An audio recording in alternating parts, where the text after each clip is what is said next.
మత్తయి సువార్త 6వ అధ్యాయం. మత్తయి సువార్త 6వ అధ్యాయం 5వ వచనం నుండి కొన్ని వచనాలు చదువుకుందాం. మత్తయి సువార్త 6వ అధ్యాయం 5వ వచనం నుండి కొన్ని వచనాలు చదువుకుందాం.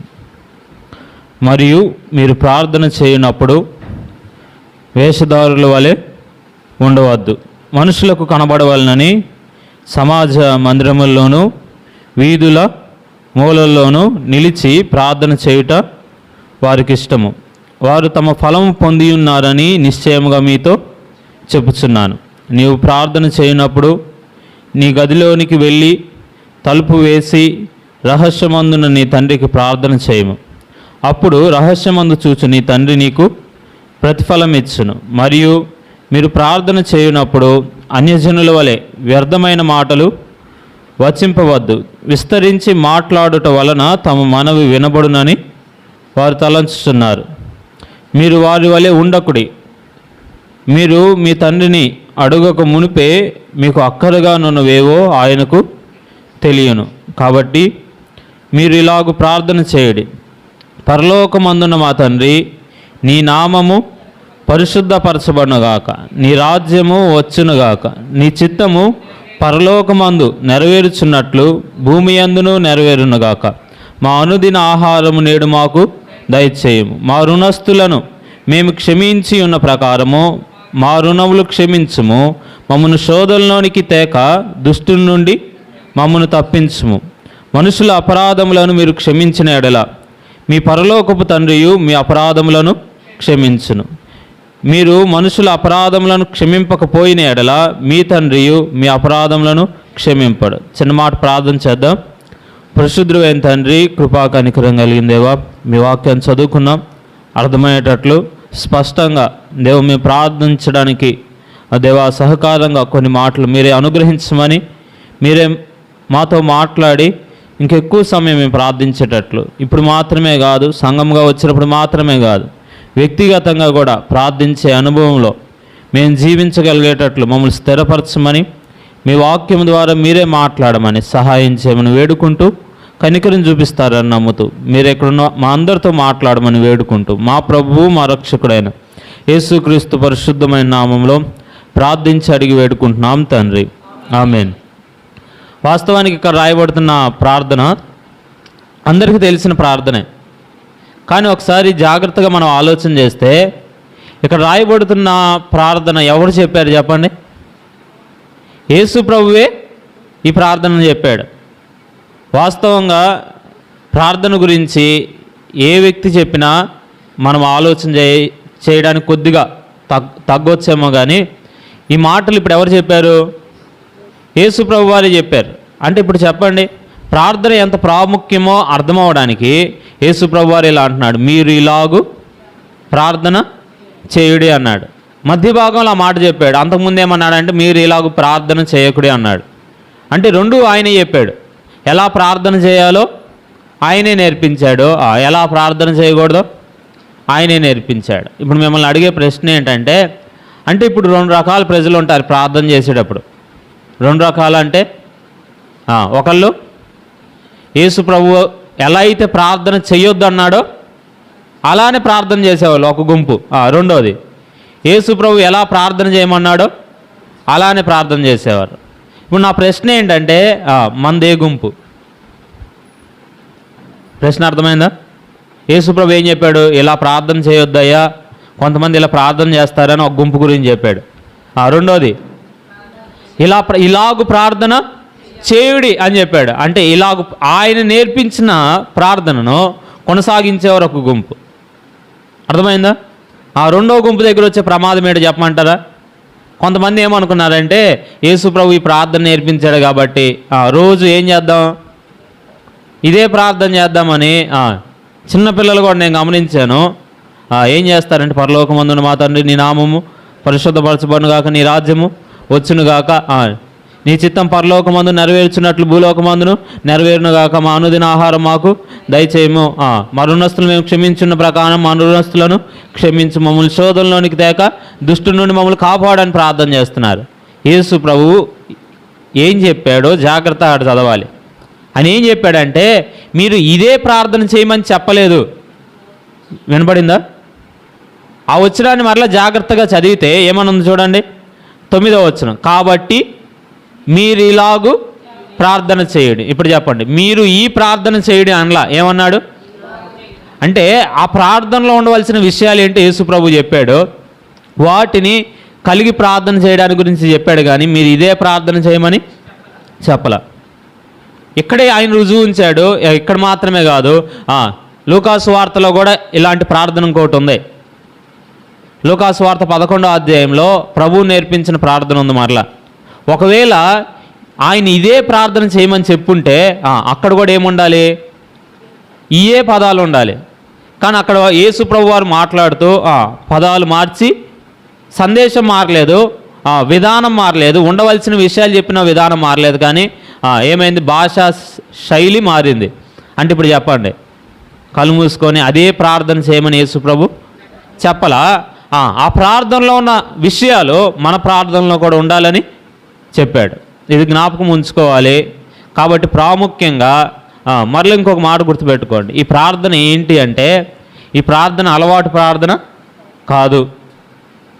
అంటే అలవాటుగా కంఠస్థం చేసి మాట్లాడే ప్రార్థన కాదు ఇది. రెండోదిగా మనం తెలుసుకోవాల్సిన మాట ఏంటంటే కంఠస్థం చేసే ప్రార్థన కాదని చెప్పాం కదా. దాంతోపాటు ఈ ప్రార్థన ఎందుకోసం ఉందంటే వ్యక్తిగతంగా చేయడానికి. చెప్పండి ఎందుకు? వ్యక్తిగత ప్రార్థన. లూకాసు వార్త 11వ అధ్యాయం 1వ వచనం చదివితే ఇంకా స్పష్టమైంది. వాళ్ళందరూ ఏమడిగారంటే, అయ్యా మాకు ప్రార్థన చేయడం నేర్పించయ్యా అని అడిగారు.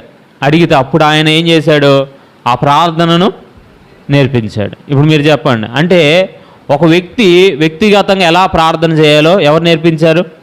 యేసు ప్రభువే నేర్పించాడు. ఇన్ని మాటలు ఎందుకు చెప్తున్నామో, ఇంత మనం ఎందుకు ఆలోచన చేస్తున్నామంటే కారణం ఒకటే, ఎక్కువగా నిర్లక్ష్యం చేయబడుతుంది ఏంటంటే ప్రార్థనే. మనము ఎక్కువ సమయము దేవునితో గడపడం అనే అనుభూతిలో నుండి మనం ఏమవుతున్నాం, దూరం అవుతున్నాం. కాబట్టి ఇప్పుడు యేసు ప్రభు వారే నేర్పించారు. ఇప్పుడు చెప్పండి, బైబిల్ గ్రంథంలో ఎక్కడైనా మీరు ఇలాగ ప్రసంగం చేయండి అని ఆడ నేర్పించాడు యేసు ప్రభు? ఎక్కడైనా నేర్పించాడా? లేదు. మరేం నేర్పించాడు? మీరు ఇలాగ ప్రార్థన చేయుడి అని నేర్పించాడు.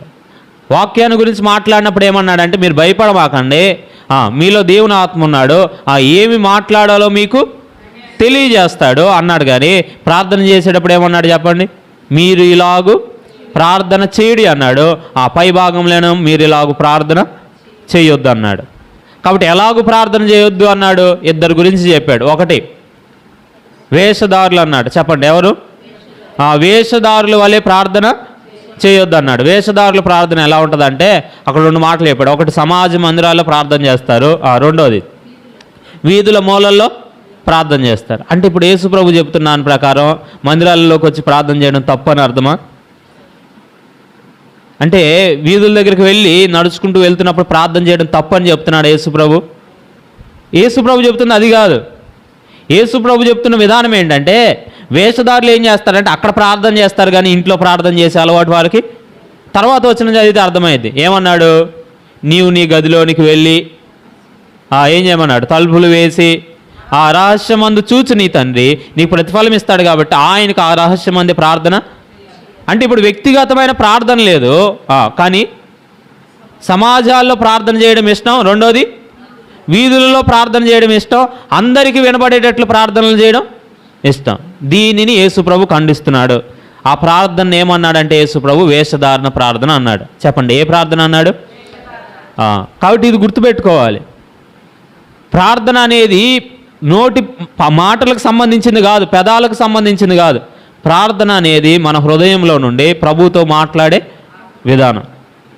కాబట్టి ఇప్పుడు మనం ఏం చేస్తున్నామంటే ఆ నోటి మాటలు పెదవుల నుండి మాత్రమే వచ్చి అవి హృదయం నుండి రాకపోతే ఆ ప్రార్థన యేసు ప్రభు ఏమన్నాడు చెప్పండి? వేషధారణ అన్నాడు. కాబట్టి ఇప్పుడు వేషధారణ ప్రార్థన ఎక్కడి నుండి వస్తుంది? పెదాల నుండి వస్తుంది, కానీ ఎక్కడి నుండి రాదు? హృదయంలో నుండి రాదు. కాబట్టి ఇప్పుడు చెప్పండి, మరి ఆ ప్రార్థన ప్రభు దగ్గరికి వెళ్తుందా?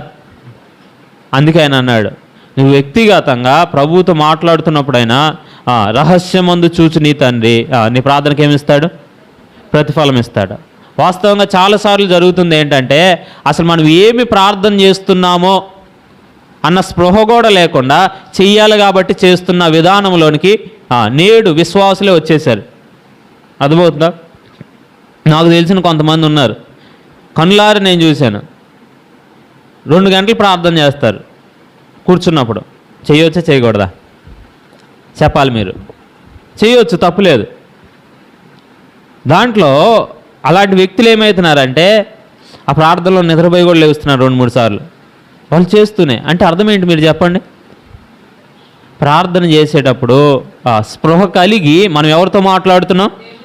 వాస్తవంగా ఆ మాట ఉంది, నేను క్రొత్తగా చెప్పేది ఏం లేదు. ఎఫెసీ పత్రిక 3వ అధ్యాయంలో చూడండి, ఆ మాట నేను చదువుతున్నాను చూడండి. ఎఫెసీ పత్రిక 3వ అధ్యాయం, ఎఫెసీ పత్రిక 3వ అధ్యాయం 14వ వచనం చదువుతున్నాను. 3వ అధ్యాయం 14వ వచనం. ఈ హేతువు చేత పరలోకమునందును భూమి మీదను ఉన్న ప్రతి కుటుంబము ఏ తండ్రిని బట్టి కుటుంబం అని పిలువబడుచున్నదో ఆ తండ్రి ఎదుట నేను మోకాళ్ళుని ఇప్పుడు చెప్పండి, ఏం చేస్తున్నాడు? ప్రార్థన చేస్తున్నాడు. ఎలా ప్రార్థన చేస్తున్నాడు? మోకాళ్ళుని ప్రార్థన చేస్తున్నాడు. బాగానే ఉంది. చాలాసార్లు మనం ఏం పట్టుకున్నామంటే బయటకు కనపడే విధానాన్ని పట్టుకున్నాం, కానీ అక్కడున్న విషయాన్ని వదిలిపెట్టాం చాలాసార్లు. మోకరించడం ఎంత ప్రాముఖ్యమో, ప్రార్థనలో మోకరించడం ఎంత ప్రాముఖ్యమో దానికంటే ముందు ఇంకొక మాట ఉంది, చెప్పండి. మనం దేవుని ఎదుట, తండ్రి ఎదుట ప్రార్థన చేస్తున్నామన్నది కూడా అంతే గుర్తుపెట్టుకోవాలి. అర్థమవుతుందా? తండ్రి ఎదుట అన్నాడు ఇక్కడ. 2వ అధ్యాయంకి వెళ్ళేటప్పటికి తండ్రి సన్నిధానంలో అన్నాడు. అంటే ఇప్పుడు మనం ఎవరి ఎదుట నిలబడి ప్రార్థన చేస్తున్నాం? మనం ప్రార్థన చేసే ప్రతిసారి మనం తండ్రి ఎదుట నిలబడుతున్నాం, దేవుని ఎదుట నిలవబడి మనం ఏం చేస్తున్నాం? ప్రార్థన చేస్తున్నాం. ఇప్పుడు చెప్పండి, ప్రార్థన చేసేటప్పుడు మోకరించడం ఎంత ప్రాముఖ్యమో మనం ఇంకోటి జ్ఞాపకం ఉంచుకోవాలి, మనం దేవుని ఎదుట నిలవబడి మాట్లాడుతున్నామని. అప్పుడు అర్థమైంది మన నోటి నుండి ఏ మాటలు రావాలో రాకూడదో ఉంటుంది. అందుకే తర్వాత ఎలా ప్రార్థన చేయకూడదని యేసుప్రభు చెప్తూ, ఒకటి వేషధారులు అన్నాడు, 2వది అన్యజనులు. వారు విస్తరించి మాట్లాడితే వారి మనవి వినబడుతుందని వాళ్ళు అనుకుంటున్నారు, కానీ విస్తరించి మాట్లాడడంలో కాదు. ఏమన్నాడు చెప్పండి? ఆయన ఎదుట నిలబడి మాట్లాడుతున్నామనే అనుభూతిలో మనం ఏం చేయాలి? ప్రార్థన చేయాలి. ఇప్పుడు చెప్పండి, ఒక గుంపు గురించి ఇప్పుడే చెప్పాం. ప్రార్థన ఎందుకు చేస్తున్నారో తెలియదు. అర్థమవుతుందా? ప్రార్థన ద్వారా ఫలితం వస్తుందనే ఆలోచన లేదు, కానీ పెదాలతో ప్రార్థన ఒల్లిస్తున్నారా లేదా? చెప్తున్నారా లేదా? పలుకుతున్నారా లేదా? మరి ఈ ప్రార్థన మరి ప్రభు ఏమన్నాడు చెప్పండి? వేషధారుల ప్రార్థన అన్నాడు.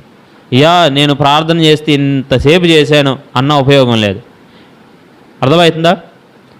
కాబట్టి మనం దేవుని ఎదుట నిలవబడి ప్రార్థన చేస్తున్నామని ఉనికుంటే ఖచ్చితంగా ఈ మాట ఆయన అన్నాడు కదా, ఏలియా అన్నాడు, ఏమన్నాడు? నేను ఎవని సన్నిధిని నిలవబడి ఉన్నాను అన్నాడు. ఇప్పుడు చెప్పండి, ఆ మాట అన్న తర్వాత యాకోబు ఏమన్నాడు తెలుసా? ఆ మాటను ఏలియా ప్రార్థించగా 3.5 సంవత్సరాలు. వాస్తవంగా అక్కడ ప్రార్థించినట్టు ఉండదు పాత నిబంధనలో. అంటే దేవుని సన్నిధానంలో మనం ఉన్నామనే ఉనికితో మనం మాట్లాడుతున్న ప్రతి మాట దేవుడు దాన్ని ప్రార్థనగా లెక్కిస్తున్నాడు. మనం చెప్తున్న ప్రతి మాట, మనం అడుగుతున్న ప్రతి మాట దేవుడు దేనిగా లెక్కిస్తున్నాడు?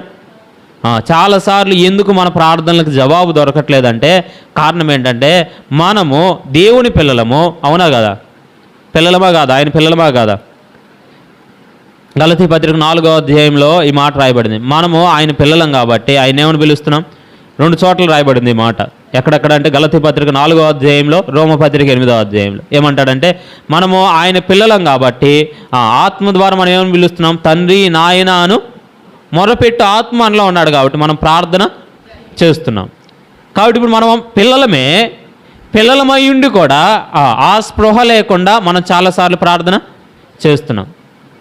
మనం ఎవరి సన్నిధిలో నిలవబడ్డామో ఆ తండ్రి ఎవరంటే అక్కడ రాయబడింది, పరలోకంలో ఉన్న భూలోకంలో ఉన్న ప్రతి కుటుంబము, ప్రతి కుటుంబము ఎవరిని బట్టి కుటుంబము అని పిలువబడుతుందో ఆ తండ్రి ఎదుట మనం నిలబడుతున్నాం. అంటే అన్నిటికీ ఆధారభూతుడు,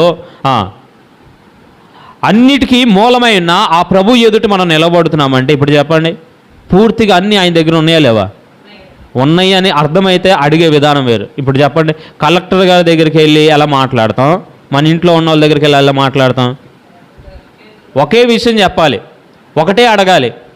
కానీ ఇంట్లో ఉన్న వాళ్ళని ఎలా అడుగుతాం, కలెక్టర్ గారి దగ్గరికి వెళ్ళినప్పుడు ఎలా అడుగుతాం?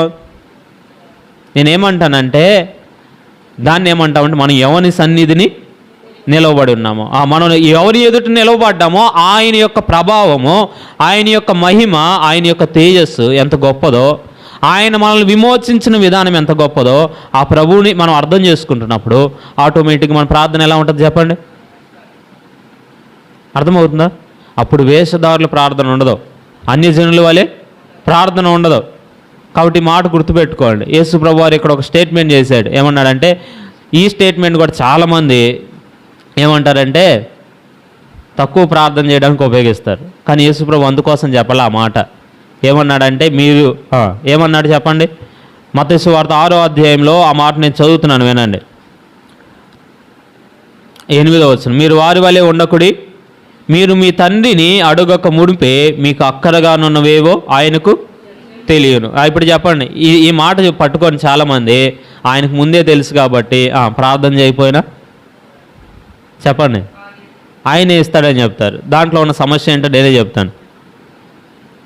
ఈ మాట అడిగిన వెంటనే తర్వాత వచ్చిన మీరు చదవండి, అందరూ తర్వాత మాట మీరు చదవండి. కాబట్టి మీరు ఇలాగ ప్రార్థన చేయుడి. అంటే యేసు ప్రభు ప్రార్థన చేయొద్దని చెప్పుంటే మరలా ఎందుకు ప్రార్థన నేర్పిస్తాడు? అయ్యా అన్నీ యేసు ప్రభు దేవునికి తెలుసు, మీరేం ప్రార్థన చేయాల్సిన అవసరం లేదు, ఎక్కువ సమయం ప్రార్థనలో గడపాల్సిన అవసరం లేదు, ఆయన ఎదుట నిలవబడి మాట్లాడవలసిన అవసరం లేదని యేసు ప్రభు చెప్పిన ఉద్దేశం అయితే తర్వాత ఏమన్నాలి? అంతటితో ఆపేయాలి. కానీ ఆయన ఏమన్నాడు? కాబట్టి మీరు ఇలాగూ ప్రార్థన చేయండి అన్నాడు. అంటే ఇప్పుడు చెప్పండి, అంటే మనం అర్థం చేసుకోవడంలో లోపమే కానీ మనం అడగకూడదని అక్కడ రాయబడలేదు. అర్థమవుతుందా? మనం ఎందుకు అడగాలో ఒక మాట చెప్తాను, వినండి. దేవుడికి అన్నీ తెలుసు, అవునా కదా? అక్కడ రాయబడిన మాట ప్రకారం ప్రభువుకి మన అవసరతలన్నీ తెలుసు. ఇప్పుడు మిమ్మల్ని ఒక ప్రశ్న అడుగుతాను. మీరు అందరూ యేసు ప్రభుని నమ్మారు కదా? రక్షించడానికి యేసు ప్రభు ఈ భూలోకానికి వచ్చాడు. సిలువలో మరణించాడు. నీ పాపములు నా పాపములు విషయంలో మనందరి స్థానంలో ఆయన నిలవబడ్డా, శిక్షను అనుభవించాడా, తిరిగి లేచాడు. ఇవన్నీ జరిగినాయి కదా. ఇంక మరి యేసు ప్రభుని హృదయంలో చేర్చుకోవాలా వద్దా? చేర్చుకోకపోతే కార్యం జరిగించాడు, కానీ అంగీకరించాల్సింది ఎవరు చెప్పండి? మనమే. ప్రార్థన అనే విధానం ఇదే. రోమపత్రిక 8వ అధ్యాయంలో రాశాడు, విశ్వసింపని వానికి మీరెట్లు ప్రార్థన చేస్తారు అని అడిగాడు. ఇప్పుడు చెప్పండి, మన ప్రభువు చేయగలడో ఆయనకు సమస్తము తెలుసు, కానీ ఇప్పుడు మనం నోరు తెలిసి ఎప్పుడు అడుగుతామో ఆయన అప్పుడు చేయడానికి సిద్ధంగా ఉన్నాడు. అర్థం కాలేదా? ఆయన మీ మీద లక్ష్యం ఉంచాడు, ఆయన మీ సంగతులన్నీ ఆయనకు తెలుసు, కానీ మీరు నోరు తెలిసి విశ్వాసముతో ఆయన ఏం చేయట్లేదు చెప్పండి. వాస్తవంగా అంగీకరించిన వారు అడగాలి, అవునా కదా? మనందరిని రోబోట్లాగా చేయాల. రోబోట్లు అంటే ఏంటి? ఈ మైక్ మిషన్ అనుకోండి, ఆపితే ఆగిపోద్ది, మళ్ళీ ఆన్ చేస్తే ఆన్ అవుతుంది. అలా చేశాడు మనల్ని? లేదు. అంటే ఇప్పుడు చెప్పండి, ఏ కార్యమైన మన జీవితాల్లో జరగాలంటే ఇప్పుడు ఎవరిని అడగాలి? మనం ప్రభువుని అడగాలి. చాలాసార్లు చిన్న చిన్న వాటిని అడగం, వాటిల్లోనే ఓడిపోతాం, అవునా కదా? ఎలా? ఎరుకొని చేయించిన తర్వాత పెద్ద పెద్ద గోడలు ఉన్నాయి, 2 రథాలు పడతాయంట ఆ గోడలు. అంత పెద్ద పెద్ద గోడలే పడగొట్టిన తర్వాత మన జీవితంలో గొప్ప కార్యాలు జరిగిన తర్వాత హాయి లాంటి వాటి దగ్గర ఏమవుతున్నాం చెప్పండి? ఓడిపోతున్నాం. కారణం ఏంటంటే ప్రభువుని అడగకుండా ముందుకి కొనసాగడమే, మన సామర్థ్యం మీద ఆధారపడమే. ఇప్పుడు ఆయన ఏమంటున్నాడంటే ఆయన మన మీద లక్ష్యం ఉంచుతున్నాడు, అడిగిన ప్రతిసారి మనకేమిస్తాడు? విజయం ఇస్తాడు. అర్థమవుతుందా? అడిగిన ప్రతిసారి ఆయన మనకు జవాబు ఇవ్వడానికి సిద్ధంగా ఉన్నాడు, కానీ మనం ఏం చేస్తున్నాం? అర్థమవుతుందా? కాబట్టి నేనేమంటానంటే ప్రతి విషయంలో ప్రభు సన్నిధానానికి వచ్చి ప్రార్థన చేయడం అనేది, ప్రభుతో మాట్లాడడం అనేది ఇప్పుడు దీనికి మాదిరి ఎవరు? యేసు ప్రభువే. ఉదయం అంతా వారితో మాట్లాడాడు, సాయంత్రం అవగానే ఏమైపోయాడు? ఆయన కొండకు వెళ్ళిపోయాడు, ఏకాంతంగా వెళ్ళిపోయాడు. ఏం చేస్తున్నాడు? మాట్లాడుతూనే ఉన్నాడు. అర్థమవుతుందా? శిష్యులు ఎదుగుతున్నారు ఉదయం అవ్వగానే ఎక్కడున్నాడని. వారు వెతికినా కనపడలేదు. ఎందుకో ఆయన ఏకాంతంగా వెళ్ళిపోయి ప్రార్థన. కాబట్టి ఇప్పుడు నేనేమంటానంటే ఆయన మనకు మాదిరి ఉంచి వెళ్ళాడు. ఇప్పుడు మనం అంతకంటే ప్రార్థన చేయాలనా లేదనా చెప్పండి? చేయాలి. కాబట్టి ప్రార్థన అనే అనుభవంలో వ్యక్తిగతంగా మనం అందరం గడపాలి. మన ప్రభువుతో ఎంత సమయం గడుపుతున్నామో అంత ఎక్కువగా మన సంభాషణ ప్రభువుతో ఉంటుంది. అసలు ప్రార్థన అంటే ఏంటి? ఆయనతో మనం సంభాషించడం, తిరిగి ఆయన మనతో సంభాషిస్తాడు. అర్థమవుతుందా? ఇక్కడ ఒక చిన్న తప్పుడు విధానం ఉంది కాబట్టి అది అలా చెప్పేసి నేను వెళ్ళిపోతాను. మనం మాట్లాడతాం, బాగానే ఉంది. ఆయన ఎట్లా మాట్లాడతాడు? మీరు ప్రార్థన చేసి నిద్రపోగానే ఒక కళ వచ్చిద్ది. చాలామంది, మరలా చెబుతున్నాను, చాలామందికి ఈ అపోహ ఉంది, నాకు వచ్చిన కళ ఖచ్చితంగా నెరవేరిద్ది అని. ఒక మాట చెప్తాను వినండి, మీకు వచ్చిన కళ నెరవేరడం కాదు, మీకు 100 కళలు వస్తాయి, 1 2 అది అనుకోని పనుకుంటారు. కాబట్టి అదేమైంది గమనించండి. మీకు ఏ కళ వచ్చినా రాత్రి నిద్రపోయే ముందు 7 గంటల నుండి మీరు నిద్రపోయే సమయం దాకా ఎప్పుడో గట్ట దాని గురించి మాట్లాడే ఉంటారు. అది లింక్ చేసుకొని మన మైండ్ ఏం చేసిద్దంటే కళలు ఇచ్చిద్ది. అర్థమవుతుందా? అర్థం కాలేదా? అర్థమైందా నేను చెప్పిన మాట? కాబట్టి అయ్యో ఇది జరిగిపోద్దేమో, అదైద్దేమో. అది విషయం ఏంటంటే మీరు వాటి గురించి ఏం చేశారు? ఎక్కువగా ఆలోచన చేస్తున్నారు, మాట్లాడుతున్నారు, ఎవరో మాట్లాడుతుంటే వింటున్నారు. కాబట్టి అవే కళలుగా వస్తాయి. దేవుడు కళల ద్వారా మాట్లాడతాడు అనేది కాదు విధానం. దేవుడు వాక్యం ద్వారానే మాట్లాడతాడు. ఆ వాక్యాన్ని మీరు ఏం చేయాలంటే వింటూ ఉండాలి ఒకటి. రెండోది చదువుతూ ఉండాలి. వాటిని కంఠస్థం చేయండి. ఏం చేయాలి? కంఠస్థం అంటే ఏంది? ఎన్ని పుస్తకాలు ఉన్నాయి బైబిల్ గ్రంథంలో? 66 ఉన్నాయి. నేను ఒక మాట అడుగుతాను, ఒక్కొక్క పుస్తకం నుండి ఒక్కొక్క వచనమైన చెప్పగలమా? అప్పుడు ఎన్ని అవుతాయి? 66 వాక్యాలు అవుతాయి. ఇప్పుడు ఆ వాక్యాలు మీ హృదయంలో ఉంటాయి. ఇప్పుడు మీరు ప్రార్థన చేస్తున్నప్పుడు ఆ వాక్యంలో నుండి ఆయన మీతో మాట్లాడతాడు. ఆయనే చెప్పాడు, ఆయన వాక్యంలో నుండే మాట్లాడతాడు. యేసుప్రభువు వెళ్ళిపోతూ చెప్పాడు, ఏమన్నాడంటే పరిశుద్ధాత్మ వచ్చినప్పుడు ఆయన నా వాటిలో నుండి, ఆ వాక్యంలో నుండే మీతో మాట్లాడతాడని చెప్పాడు. ఇప్పుడు ఆయన మాట్లాడాలంటే ఎలా చెప్పండి? వాక్యం ఉండాలా లేదా? వాక్యం మన హృదయంలో ఉంచుకోకపోతే ఇప్పుడు చెప్పండి, సమస్య వచ్చినప్పుడు వాక్యాన్ని తిప్పగలవా? నేను నా సమస్య చెప్తాను, నాకు జరిగిన అనుభవం చెప్తాను. చాలాసార్లు నాకు కొంత కృంగుదల కలిగింది, బాధపడుతూ ఉంటాను. అప్పుడు ఏదో వాక్యం చదవాలని తీస్తాను. ఏం చదవాలి? మొదటి దినాలు నేను చాలా ఇబ్బంది పడ్డాను దీని విషయంలో. బైబిల్ అంతా తీస్తాము, తీసి ఇలా తీయలేం కదా, మనకు తెలిసి ఇలా తీస్తే సరైన వాక్యం రాదు. అలవాటు ఉండకూడదు కూడా. ఇలా తీయగానే నాకు వాక్యం కనపడకూడదు కూడా. కనపడితే దాని మీద ఆధారపడితే తప్పుడు విధానంలోకి నేను వెళ్తాను. కాబట్టి నేను ఎంత వెతికినా నాకు కావాల్సిన వాక్యం దొరకట్లా. కొంతకాలానికి ప్రభువు ఒక మాట నాకు నేర్పించాడు. ఏంటంటే అబ్బాయి, వాక్యాలు ఎత్తుక్కోవడం కాదు, వాక్యాన్ని నీ హృదయంలో కంఠస్థం చెయ్యి. కావలసినప్పుడు నేనే వాటి ద్వారా నీతో మాట్లాడతాను అన్నాడు. ఇప్పుడు చెప్పండి, ఇప్పుడు నాకు భయం లేదు. ఏమైనా బాధ కలిగిన వెంటనే వాక్యం తీను. ప్రభు నాకు నేర్పించిన వాక్యాలన్నింటిని మరలా చెప్తూ ఉంటాను. వాటిలో ఒక మాట తీసుకొని ఆయనే నాతో మాట్లాడతాడు. ఇప్పుడు చెప్పండి, అంటే ఇప్పుడు మనందరికీ ఏం అవసరం? వాక్యం అవసరం. కాబట్టి ఇప్పుడు ఆయన మనతో మాట్లాడుతున్నాడు, మనం ఆయనతో మాట్లాడుతున్నాం. ఈ సంభాషణ ఏమవ్వాలి? కొనసాగాలి. అందుకే యేసు ప్రభుకి శిష్యులు ఒక మాట అడిగారు, అయ్యా మాకు ప్రార్థన నేర్పమని అడిగారా లేదా? అప్పుడే ఆయన నేర్పించాడు ఈ ప్రార్థన. నేనేమంటానంటే ప్రార్థన చేయడం అనేది మనం ఎలా నేర్చుకోగలుగుతామంటే ఎక్కువ సమయం ఆయనతో గడపడమే.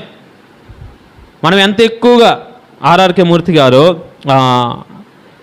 ఆయన ప్రభువులోకి నడిపించిన వాక్యం నేర్పించిన ఆయన అడిగాడంట, అయ్యా ఎక్కువసేపు ప్రార్థన చేయాలంటే ఏం చేయమంటావు అని అడిగితే ప్రార్థనే చేయన్నాడంట. అంటే అర్థం ఏంటి? ప్రార్థన చేస్తూ ఉండే కొద్దీ మనం ప్రభువుతో ఎక్కువ సమయాన్ని గడుపుతాము. ఆయన మనతో తిరిగి మాట్లాడుతూ ఉంటాడు. కాబట్టి మనం తిరిగి మాట్లాడతాం. ఇప్పుడు చెప్పండి, అప్పుడు ఏమైంది? సంభాషణ పెరిగే కొద్దీ ఆయన సంగతులు తెలియజేస్తాడు. ఒక మాట గుర్తు చేయనా మీకు? సంగతులు తెలియజేస్తాడనే మాట. ఇవి ఎందుకు జరుగుతున్నాయి, ఇది ఎలా జరుగుతున్నాయి అనేవి మనకు తెలియవు. ఎందుకు చెప్పండి? ద్వితీయోపదేశకాండం 29:29 రహస్యములు ఎవరి స్వాధీనంలో ఉంటాయి? ఆయనవే. కాబట్టి అవి మనం తెలుసుకోలేం. కానీ కొన్నిటిని ఆయన మనకు తెలియజేయాలనుకుంటాడు. బైబిల్ గ్రంథంలో ఆ రోజు వారందరూ ఎక్కడికి వచ్చారంటే అబ్రహాం దగ్గరికి వచ్చారు. అబ్రహాం ఏం చేశాడు? వాళ్ళందరికీ ఆతిథ్యం ఇచ్చాడు. ఎవరికి? ముగ్గురికి ఇచ్చాడు. ఇచ్చిన తర్వాత వారు ఇలా మాట్లాడుకుంటున్నారు. దాంట్లో దేవుడు ఉన్నాడా లేడా? ఉన్నాడు. వాళ్ళు ఇలా మాట్లాడుకుంటున్నారు. వెళ్ళిపోవాలి. ఇంకా వెళ్ళిపోయే ముందు ఏమంటున్నాడంటే, నా స్నేహితుడైన అబ్రహామునకు ఈ సంగతి చెప్పకుండా దాచిపెడతానా అన్నాడు. అన్నాడా అనలేదా? చెప్పాడా చెప్పలేదా? అర్థమవుతుందా మీకు? అంటే మనం ఆయనతో సంబంధం పెరిగే కొద్దీ, సంభాషణ పెరిగే కొద్దీ ఆయన సంగతులు ఏం చేయడు? మరుగు చేయడు. కాబట్టి ఇప్పుడు సంగతులు ఎందుకు మరుగు చేయబడుతున్నాయి? చాలాసార్లు ఇలా అంటాం, అదే మొన్నే కదా కలిసింది, నువ్వు ఎందుకు మర్చిపోయావు నాకు చెప్పడం అంటారు. అప్పుడప్పుడు కలిస్తే ఏమవుతాం? అన్ని విషయాలు చెప్పలేం. ప్రతిరోజు కలిస్తే విషయాలు ఏమి మర్చిపోకుండా మరి మనం ప్రభుత్వం మనం ఎంత సమయం గడుపుతున్నాం? ఆయన నా వ్యక్తిగత జీవితాన్ని గురించి నాకు తెలియజేయాలనుకుంటున్నాడు. ఎలా వెళ్ళాలో, నా కుటుంబ జీవితాన్ని ఎలా నడిపించుకోవాలో నాకు తెలియజేయాలనుకుంటున్నాడు. సమాజంలో నేను ఎలా ప్రవర్తించాలో నాకు తెలియజేయాలనుకుంటున్నాడు. సంఘంలో నేను ఎలా ప్రవర్తించాలో, ఆయన నాకు ఇచ్చిన తలాంతి ఏంటో నాకు తెలియజేయాలనుకుంటున్నాడు. మరి ఆయనతో సంభాషణ లేకపోతే, ఇప్పుడో సంవత్సరానికి ఒకసారి సంభాషణ జరుగుతుంది అనుకోండి, ఆ సంభాషణ కూడా మనం ఏం చెప్తామంటే టైం లిమిట్ పెట్టుకుంటాం. ఈ 10 నిమిషాల్లో నువ్వు మాట్లాడితే మాట్లాడాయా అంటాం. ఎన్ని మాట్లాడతాడు? అన్నీ మాట్లాడినా సంవత్సరానికి సరిపడి మాట్లాడినా మనం స్టోర్ చేసుకోగలమా? మనం నింపుకోగలమా? మనం అర్థం చేసుకోగలమా? మరి ఏం చేయాలి? మనం అనుదినము ప్రభు పాదాల వద్దకు వచ్చి ప్రభుతో మాట్లాడండి. వాక్యాన్ని ఏం చేయాలి? హృదయంలో కంఠస్థం చేయండి. అప్పుడు వాటిని ధ్యానించగలుగుతారు. అర్థమవుతుందా? ధ్యానిస్తే ఏమన్నాడు చెప్పండి? దివారాత్రం వాక్యాన్ని ధ్యానించేవాడిని ఏమన్నాడు? ధన్యుడు అంటే ఆశీర్వదించబడినవాడు. ఇప్పుడు చెప్పండి, ఎవరు ఆశీర్వదించబడిన వాళ్ళు? ధ్యానించేవాడు. అంటే ఇప్పుడు ఆయన మాట్లాడతాడు, అప్పుడు అతడు చేయునదంతయు సఫలమవుతుందనేది ఆ సందర్భంలో నుండి వచ్చింది. ఇప్పుడు నేను అడిగేది ఏంటంటే, మనం ప్రభుతో సంభాషణ అనేది తగ్గిపోతే ఇప్పుడు మనం ఎలా ముందుకు కొనసాగలుగుతాం? ప్రార్థన అనేది ఎంత అవసరమో మనం మర్చిపోతున్నాం చాలాసార్లు. కాబట్టి నేను అనే మాట ఏంటంటే, ప్రార్థన చేద్దాం, ప్రభుతో సమయాన్ని గడుపుదాం. ఇప్పుడు వరకు మనం చెప్పిందంతా ఎలా ప్రార్థన చేయకూడదు అనే మాట నుండి మనం మాట్లాడుతూ వచ్చాం. కానీ ఎలా ప్రార్థన చేయాలి యేసు ప్రభు చెప్పాడా చెప్పలేదా? చెప్పాడు. ఎలా ప్రార్థన చేయమని చెప్పాడు చెప్పండి? ఆయన 7 మాటలు చెప్పాడు. ఆ 7 మాటలు ఇలా గుర్తుపెట్టుకోండి. పరలోకమందున్న మా తండ్రి, నీ నామము పరిశుద్ధపరచబడగాక, నీ రాజ్యము వచ్చునుగాక, నీ చిత్తము పరలోకమందు నెరవేరుతున్నట్లు భూలోకమందును నెరవేరుగాక. ఒకసారి ఆలోచన చేయండి.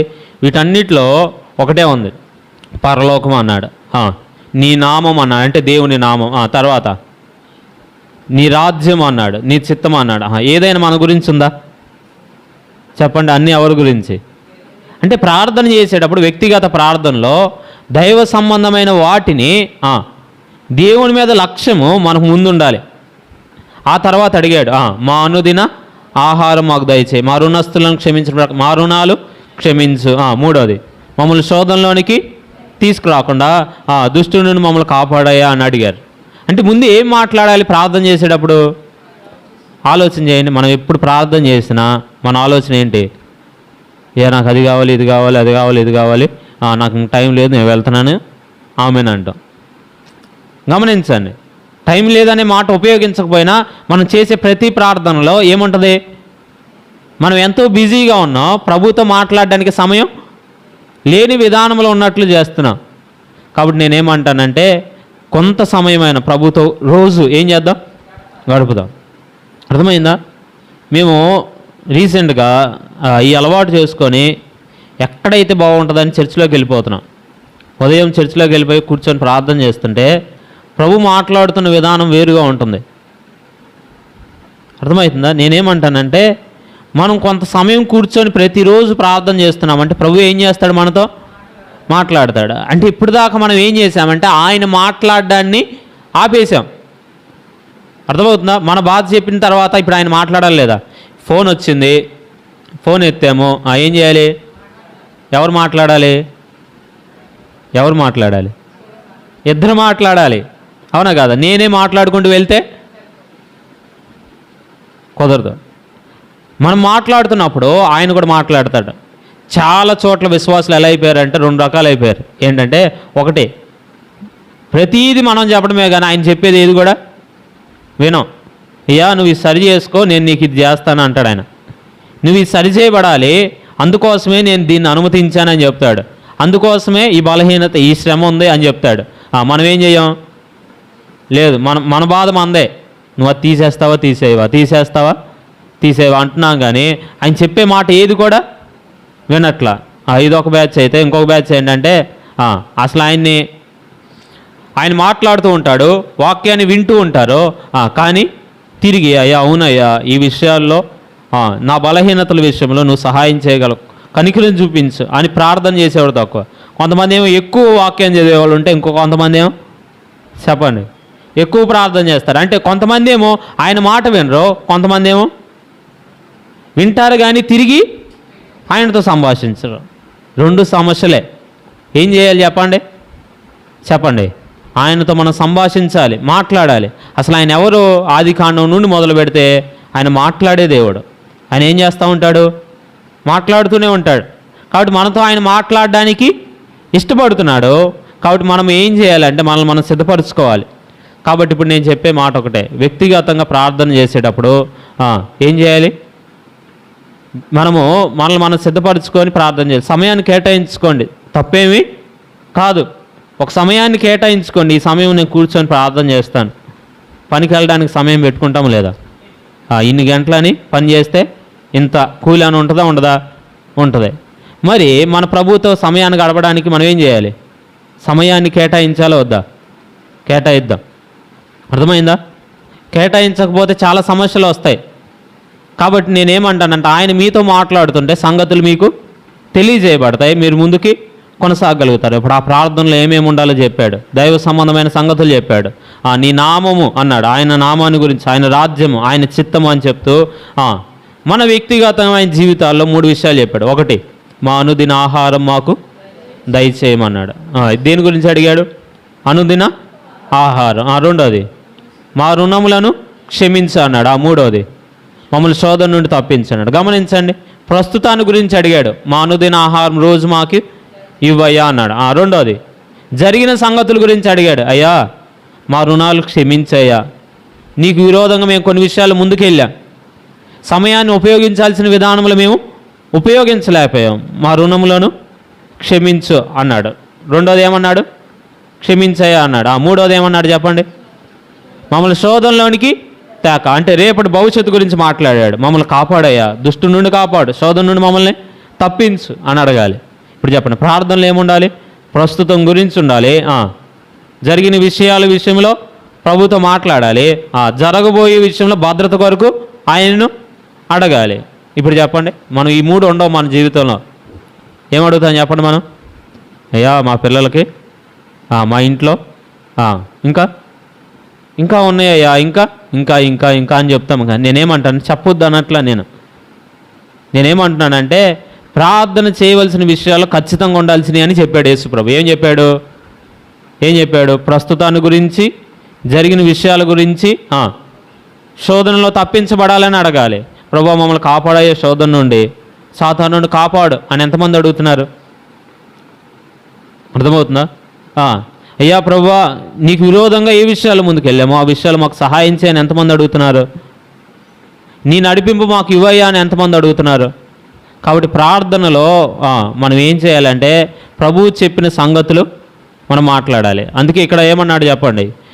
నీ చిత్తము పరలోకమందు నెరవేర్చున్నట్లు భూమి మీద కూడా నెరవేరాలి. ఇప్పుడు చెప్పండి, ప్రభువా నీ చిత్తాన్ని నెరవేర్చే విధానం నాకు ఇవ్వు, నీ రాజ్య విస్తరణ కొరకు నేను కష్టించే విధానం ఇవ్వు, నీ నామాన్ని పట్టుకొని పరిశుద్ధమైన నీ నామాన్ని అదే విధానంలో గణపరిచే విధానం నాకు ఇవ్వు, దాన్ని అలానే మహింపరిచే విధానం నాకు ఇవ్వయ్యా అని అడగాలి. కాబట్టి ఇప్పుడు నేనేమంటానంటే, ఒకే ఒక మాట చెప్పి నేను ఆపేస్తాను. మొట్టమొదటి పదం చెప్పండి. ఇంకొక మాట పరలోకమందున్న మా తండ్రి. వ్యక్తిగతంగా మన ప్రార్థనలు ఇన్ని ఉండాలని చెప్పాను కదా. లాస్ట్కి ఒక మాట చెప్తాను. ఏం చెప్పాడంటే, ఏముండాలంటే పరలోకమందున్న ఏమన్నాడు? మా తండ్రి అన్నాడంటే ఇది వ్యక్తిగతమైన ప్రార్థన అని ఎలా చెబుతాం? వాస్తవంగా భాగం అంతా చదివితే వ్యక్తిగత ప్రార్థనే, కానీ ప్రార్థనలు ఏమని సంబోధించాడు? వ్యక్తిగత ప్రార్థనలు ఏమని ప్రార్థన చేస్తాం చెప్పండి? పరలోకమందున్న నా తండ్రి అంటాం. తర్వాత మా అనుదిన ఆహారం అన్నాడా లేదా? ఏమనాలి? నా అనుదిన ఆహారం అనాలి. తర్వాత మమ్మును శోధనలోనికి తేక అన్నాడు కదా. ఇప్పుడు మనం ఏమనాలి? మనం ఏమంటాం? వ్యక్తిగతం అయితే నన్ను అంటాం. చూడండి, ఎక్కడ కూడా నన్ను నేను అనలా. ఏమన్నాడు? మమ్మును, మా అనుదిన ఆహారము, మా తండ్రి అన్నాడా లేదా? అంటే అర్థం చేసుకోండి, ఒకసారి మనం అందరము దేవుని పిల్లలమైన తర్వాత వ్యక్తిగతమైన ప్రార్థనలో కూడా మనం ఏం చేయాలంటే నిన్నొక్కనే జ్ఞాపకం చేసుకోవడం కాదు. నీ అవసరతలు నువ్వు అడుగుతావు కదా, అడిగేటప్పుడు ఇప్పుడు నువ్వు అనారోగ్యం, అయ్యా నాకు అనారోగ్యంగా ఉందని అడిగావు అనుకోండి, నీ ఒక్కని గురించి అడగమాకు. ఎవరి గురించి అడగాలి? నీతో పాటు అనారోగ్యంగా ఉన్నవారు ఉన్నారు, వాళ్ళ గురించి కూడా ఏం చేయాలి? మా విషయంలో నువ్వు ఈ సహాయము చేయయ్యా అని అడగాలి. చూడండి, వ్యక్తిగత ప్రార్థనలో కూడా మీరు నేర్చుకోవాల్సిన ప్రాముఖ్యమైన సంగతి మనమంతా ఏంటంటే నేను, నా కుటుంబం. వాక్యం అలా చెప్పలా, యేసు ప్రభు ప్రార్థన అలా నేర్పించలా. ఎలా నేర్పించాడు? మా తండ్రి అన్నాడు, మా అనుదిన ఆహారం అన్నాడు, మమ్ముల్ని శోధనలోనికి తేక. అయ్యా నేను ఈ బలహీనతలో పడిపోతున్నానయ్యా, నాలాగా బలహీనతలో పడుతున్న వారు కొంతమంది ఉన్నారు, సహాయం చేయి. అయ్యా నేను క్రమంగా నీ సన్నిధానానికి రాలేకపోతున్నాను, నాలాగే కొంతమంది కూడా రాలేకపోతున్నారు, వారికి కూడా నాకు సహాయం చేయి, వారికి కూడా. అది మా అనే అనుభవం ఏంటి చెప్పండి? మనమంతా ఒక కుటుంబము. ఆ తండ్రి అని పిలుస్తున్నాం కదా, మా తండ్రి అంటున్నామంటే ఇప్పుడు ఏం చేయాలి? ఆయన మనందరి తండ్రి కాబట్టి ఇప్పుడు మనం పిల్లలుగా ఉన్న వారందరి కొరకు మనం ఏం చేయాలి? ప్రార్థన చేయాలి. అర్థమవుతుంది? ఆరోగ్య విషయమా, ఆర్థిక విషయాల, ఏ విషయమైనా ఇప్పటి నుండి మనం నేర్చుకోవాల్సింది ఏంటంటే వ్యక్తిగతంగా ప్రార్థన చేస్తున్నప్పుడు అయ్యా నా బాధ ఇదయ్యా అన్నప్పుడు అదే బాధతో ఉన్నవారు ఉన్నారా లేదా? వారిని కూడా మనం ఏం చేయాలి? జ్ఞాపకం చేసుకోవాలి. కాబట్టి ప్రభువు నేర్పిస్తున్న ప్రార్థనలో చాలా విషయాలు ఉన్నాయి. ఇది చాలా సింపుల్గా ఉంటుంది, కష్టమైన పదాలు ఏముండవు. కానీ మనం అర్థం చేసుకునే కొద్దీ దాంట్లో చాలా లోతైన విషయాలు ప్రభు మనకి తెలియజేస్తాడు. సులువుగా ఉంటుంది, స్పష్టంగా ఉంటుంది ఆయన ప్రార్థన. ఆయనే ఆ ప్రార్థన నేర్పించాడు. కాబట్టి మనం కూడా ఏం చేద్దాం? మన ప్రార్థనలో ఈ విషయాలను ఉంచుదాం. వ్యక్తిగతంగా ప్రార్థన చేస్తున్నప్పుడు ఈ విషయాలు మనం గమనించాలి. మనము ఆయన నామము మహిమపరచబడాలని ప్రార్థన చేస్తున్నామా? అయ్యా మాకు కాదయ్యా మహిమ రావాల్సింది, ఎవరికి? నీ నామానికి మహిమ రావాలి అని ప్రార్థన చేయాలి. రెండోది, అయ్యా నీ రాజ్యము వచ్చునుగాక అంటే ఏంటి? ఆ రాజ్యం స్థిరపడాలి, విస్తరించాలి అని ప్రార్థన చేయాలి. మూడోది, నీ చిత్తము పరలోకమందు అయ్యా భూమి మీద కూడా మా అందరి జీవితాల్లో కూడా ఏమవ్వాలి? నెరవేరాలని ప్రార్థన చేయాలి. తర్వాత మా అనుదిన ఆహారము, అయ్యా మా అవసరతలు ఇవి, మా అవసరతలు నీవు తీర్చని అడగాలి. తర్వాత అయ్యా మేము ఏ విషయాల్లో మీకు విరోధంగా తప్పిపోతున్నామో, నీ స్వారూప్యంలో రాలేకపోతున్నామో ఆయా విషయాల్లో మాకు సహాయం చేయి, మమ్మల్ని క్షమించని అడగాలి. తర్వాత చెప్పండి, అయ్యా మమ్మల్ని శోధనలోనికి తీసుకురా, మాకు మమ్మల్ని దుష్టుడి నుండి తప్పించు, మమ్మల్ని కనికరించే ప్రార్థన చేయాలి. ఇప్పుడు నేనేమంటానంటే మీరు ఎన్ని అంశాలు అడిగినా ఖచ్చితంగా ఇవి కూడా ఉండాలి. నేను చెప్పిన మాట అర్థమైందా? మనం వీటిని వదిలిపెట్టి అనేకమైన వాటిని ప్రార్థన చేస్తున్నాం. చేయకూడదని నేను అనట్లేదు, కానీ ప్రభువు నేర్పించాడంటే ఖచ్చితంగా అవసరమా కాదా? అనుదినము శోధన ఉందా లేదా? అనుదినము దుష్టుని బాణాలు, వాడి కుయుక్తి మన మీద ప్రయోగిస్తున్నాడా లేదా? కాబట్టి మనం ఏమవ్వాలి? జాగ్రత్త పడాలి. శరీరాశ, నేత్రాశ, జీవపుడు అమ్మము అనేవి మన జీవితాల్లో ప్రవేశించడానికి వాడు ఎన్నో తంత్రాలు ఉపయోగిస్తున్నాడు. కాబట్టి ఇప్పుడు మనం ఏం చేయాలి? ప్రభువుని అడగాలి, అయ్యా మమ్మల్ని శోధనలోనికి తేక, దుష్టు నుండి మమ్మల్ని తప్పించు. అయ్యా ఇప్పుడు వరకు మేము వెళ్ళిన బలహీనతలో వాటి నుండి విడిపించయ్యా అని అడగాల లేదా? అడగాలి. యేసుప్రభు చెప్పాడు, యోహాను ఇలా రాశాడు ఆ మాట, 2వ అధ్యాయం 1వ వచనం యేసుప్రభు గురించి, నా చిన్న పిల్లలారా పాపము చేయకుండుటకై మీకు ఈ సంగతులు రాయిస్తున్నాను అన్నాడు. ఎందుకు రాశాడు సంగతులు? బలహీనతలు, పాపంలో పడకుండా ఉండడానికి. ఏమని చెప్పాడు? ఎవడైనాను పాపము చేసిన ఎడల నీతిమంతుడైన యేసుక్రీస్తు అని ఉత్తరవాది తండ్రి యొద్ద మీకు ఉన్నాడు, ఆయనే మీకు ప్రాయశ్చిత్తం. మీకు మాత్రమే కాదు సర్వలోకానికి ఆయనే ప్రాయశ్చిత్తం. ఇప్పుడు చెప్పండి, మన ప్రభువు ఉన్నాడు, బలహీనతలో పడినప్పుడు ఆయనకు దూరంగా వెళ్ళడం కాదు, ఏం చేయాలి? దగ్గరగా రావాలి. దగ్గరగా వచ్చే కొద్దీ ఆయన మనల్ని ఏం చేస్తాడు?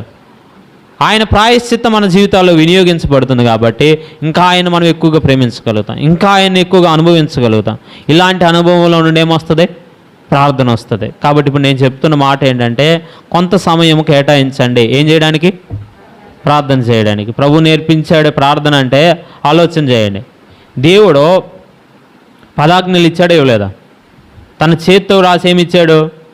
మానవుని జీవితాన్ని పదాజ్ఞలు ఇచ్చాడు. పదాజ్ఞలే కాదు, అక్కడ ప్రారంభమైంది దేవుడు రాతరూపకంగా ఇవ్వడం. తర్వాత ఏమి రాయించాడు? ధర్మశాస్త్రం అంతటినీ రాయించాడు. తర్వాత ఏమి రాయించాడు? పాత నిబంధన అంతటినీ దేవోక్తులుగా రాయించాడు మనందరి కోసం. తర్వాత 66 గ్రంథాలు మన కోసం రాయించాడా లేదా? మనందరి కోసం ఎన్ని గ్రంథాలు ఉన్నాయి? 66 గ్రంథాలు ఉన్నాయి. వీటిని మనం చదువుతున్నప్పుడు వీటిల్లో ప్రభువే మన కొరకు రాయించిన ఒక భాగం ఏంటంటే ఆయన నేర్పించిన ప్రార్థన. అవునా కదా? ఇప్పుడు చెప్పండి, ఎవరు నేర్పించారు? వాక్యాన్ని ఇచ్చిన వాడే ప్రార్థన చేయడం కూడా నేర్పిస్తున్నాడు. కాబట్టి అప్పుడు మనం ఏం చేయాలి? ప్రార్థన చేసే అనుభవంలో ఉండాలి.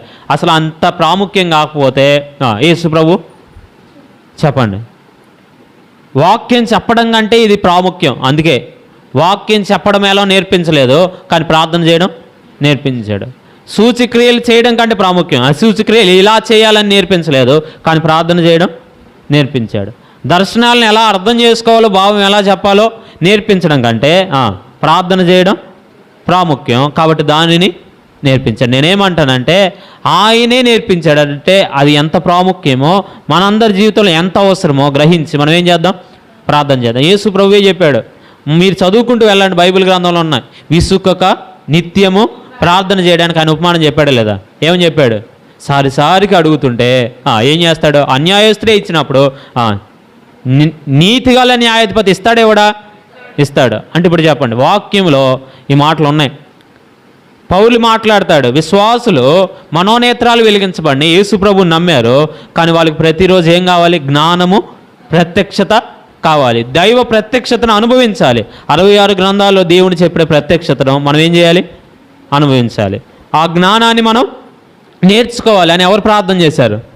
పౌలు ఎఫెసులో ఉన్న సంఘం కోసం ప్రార్థన చేశాడు. ఇంకా ఇలా అన్నాడు, దేవుని ఏ జ్ఞానానికి మించిన క్రీస్తు ప్రేమ ఉంది, ఆ ప్రేమ యొక్క లోతు, వెడల్పు, పొడవు, ఎత్తు ఎంతో మీరు తెలుసుకోవాలని నేను ప్రార్థన. చూడండి, దైవ సంబంధమైన సంగతులు అనేకమైనవి ఉన్నాయి. చదవండి, వాక్యం చదవండి. దీనికోసం ప్రార్థన చేయాలి. ఆయన ప్రేమను అనుభవించడం, దాన్ని తెలుసుకోవడం విశ్వాసులకు అవసరం. దానికోసం ప్రార్థన చేయండి.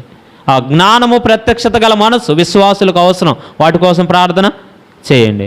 అనేకమైన సంగతులు దేవుడే రాసుంచాడు, వేటి కోసం ప్రార్థన చేయాలో, భక్తులు వేటి కోసం ప్రార్థన చేశారో, ఎలా మనం కొనసాగాలో, ప్రభు మీద ఆనుకొని మనం ముందుకి ఎలా వెళ్ళాలో. కాబట్టి వీటిని ఆలోచన చేద్దాం. ఇంకెక్కువగా ప్రార్థనలో మనం ఇంకెక్కువ ప్రభుత్వ సహవాసం చేద్దాం, ఇంకెక్కువగా బలపరచబడదాం. మన కుటుంబాలను మనమే ఏం చేయగలుగుతాం? కట్టుకోగలుగుతాం. కాబట్టి ప్రార్థన చేస్తున్నప్పుడు ఎలా కట్టుకోవాలో ఆయన మనకి నేర్పిస్తాడు. వాక్యంలో ఉందా లేదా? జ్ఞానవంతురాలు. ఇప్పుడు చెప్పండి, నా జ్ఞానం ఎవరిస్తారు? చెప్పాడు కదా, జ్ఞానం కొదువుగా ఉన్న ఎవరిని అడగాలి? అయ్యా నాకు కట్టుకోవడం రాదయ్యా, నాకు నేర్పించంటే ఆయనే నేర్పిస్తాడు. అయ్యా నేను ముందుకు ఎలా వెళ్ళాలో నా కుటుంబ విషయంలో అంత జ్ఞానం నాకు లేదు, నాకు నేర్పించంటే ఇస్తాడేవాడా? ఇస్తాడు. సహాయం చేస్తాడా? చేస్తాడు. కాబట్టి కుటుంబాల రక్షణ కొరకు మనం ప్రార్థన చేద్దాం. వ్యక్తిగత మన క్షేమము, మనం కాపాడబడడం కొరకు మనం ప్రార్థన చేద్దాం. సంఘాల క్షేమం కోసం మనం ప్రార్థన చేద్దాం. సమాజంలో కూడా దుష్టత్వం తగ్గిపోవాలంటే యేసుక్రీస్తు ద్వారా మాత్రమే జరుగుతుంది కాబట్టి ఆయన మాత్రమే వాటిని శుద్ధీకరణ చేయగలడు. కాబట్టి ఇప్పుడు చెప్పండి, సమాజంలో మార్పు కోసం కూడా మనం ప్రార్థన చేద్దాం. అలాగే మనం ప్రార్థనలో కొనసాగుదాం. దేవుడి వాక్యాన్ని దీవించును గాక. ఆమేన్. ఈ వీడియో మీకు నచ్చినట్లయితే లైక్ చేయండి మరియు షేర్ చేయండి. సబ్స్క్రైబ్ చేయడం మాత్రం మర్చిపోకండి. సబ్స్క్రైబ్ బటన్ పక్కనే ఉన్నటువంటి గంట సింబల్ కూడా మీరు నొక్కండి. అప్పుడు మాత్రమే మేము అప్లోడ్ చేసే ప్రతి కొత్త వీడియో నోటిఫికేషన్ ద్వారా మీకు అందుతుంది. Thank you for watching.